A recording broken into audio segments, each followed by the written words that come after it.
ప్రభువునందు ప్రియమైన వారందరికీ వందనములు. ఈరోజు అనగా మే 11వ తేదీ వేకోమన్న ప్రత్యేక సందేశానికి స్వాగతం. ఈరోజు మనం ధ్యానించే దేవుని వాక్యం పునరుద్ధానమునందుట కొరకు నిరాకరింపబడుట. కాబట్టి ప్రియమైన దేవుని బిడ్డలారా, ఈరోజు మీ జీవితంలో ఒకవేళ మీరు నిరాకరణను ఎదుర్కొంటున్నారా? స్నేహితులు మిమ్మల్ని విడిచిపెట్టారా? లేక మీ వారు మిమ్మల్ని అపార్థం చేసుకున్నారా? దిగులు పడకండి. మన రక్షకుడైన యేసు ప్రభువు కూడా అదే నిరాకరణ మార్గము గుండా వెళ్ళారు.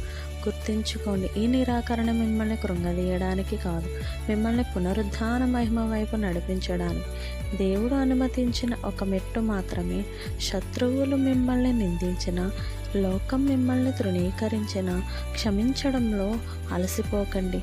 మీ హృదయం కేవలం క్రీస్తు ప్రేమలో మాత్రమే నిండి ఉండనివ్వండి. మీరు ఈ లోకంలో ఎంతగా నిరాకరింపబడతారో, పరలోకమందు మీ ప్రియుడైన దేవుని ద్వారా అంతగా అంగీకరింపబడతారు. ఆ మహిమగల దినము మనకు ఎంతో దూరంలో లేదు.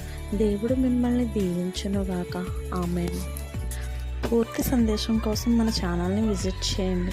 మరిన్ని ఆత్మీయ సందేశాల కోసం మన ఛానల్ని సబ్స్క్రైబ్ చేసుకోండి. లైక్ చేసి మీ కామెంట్ని పంచుకుంటారని ఆశిస్తున్నాను. మీ జీవితంలో వెలుగు కలుగునుగాక. ఆమేన్.